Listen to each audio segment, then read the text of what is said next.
მშვიდობის ფორუმზე ირაკლი ღარიბაშვილის მიერ გაკეთებულ განცხადებებს აფასებენ მმართველ გუნდში. ქართულ ოცნებაში ამბობენ, რომ პრემიერის გზავნილები ძალიან მნიშვნელოვანი იყო. მათი შეფასებით საფრანგეთში პრემიერმა კიდევ ერთხელ გაუსვა ხაზი საქართველოს მნიშვნელობას რეგიონში. მმართველი პარტიის თქმით, ასევე ძალიან მნიშვნელოვანია ირაკლი ღარიბაშვილის შეხვედრა პრეზიდენტ მაკრონთან, რომლისგანაც პრემიერმა მიიღო პირობა, რომ საფრანგეთი საქართველოს კანდიდატის სტატუსის მინიჭებას მხარს დაუჭერს. იქ მოხდა ხაზგასმა ძალიან მნიშვნელოვან ფაქტორებზე, რომელიც რეალურად განაპირობებს ჩვენს საერთაშორისო ავტორიტეტს, ჩვენი ქვეყნის მნიშვნელობას, მათ შორის საერთაშორისო უსაფრთხოების არქიტექტურაში. ეს არის უმნიშვნელოვანესი როლი და სასიხარულოა, რომ ამას მეტი და მეტი ადამიანი გებულობს, მეტი და მეტი ადამიანი აღიჭურება რწმენით, რომ საქართველოს არის მართლაც ძალიან მნიშვნელოვანი მოთამაშე.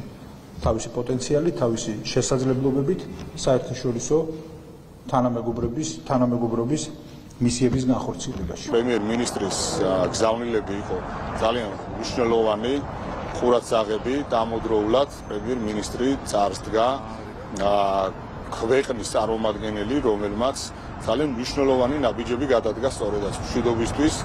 ჩვენ გადავდგით ძალიან გონიერი ნაბიჯები იმასთან დაკავშირებით, რომ მიღწეული იყო მშვიდობა რეგიონში. პრემიერი წარსდგა ამ ფორუმზე ძალიან მნიშვნელოვანი გზავნილებით, მან ხაზი გაუსვა ამ რთულ ვითარებაში, როგორ ინარჩუნებს ჩვენი სახელმწიფო მშვიდობას, რომელშიც სხვათა შორის პირადად მასაც ძალიან დიდი წვლილი აქვს და ჩვენი პოლიტიკით შევძლებთ იმას, რომ ქვეყანა მიაღწევს ყველა თავის მიზანს. რეკომენდაციის გამოცხადების შემდეგ პრემიერის შეხვედრა საფრანგეთის პრეზიდენტთან, ის გზავნილები, საფრანგეთის პრეზიდენტის დაპირება, რომ ის დაუჭერს მხარს საქართველოს ევროკავშირში გაწევრიანებას და საბოლოო კანდიდატის სტატუსის მიღებას და დადასტურებას, რა თქმა უნდა, პრემიერ-მინისტრის და ზოგადად მთლიანი გუნდის დიდი, ასე ვთქვათ, შრომის შედეგია.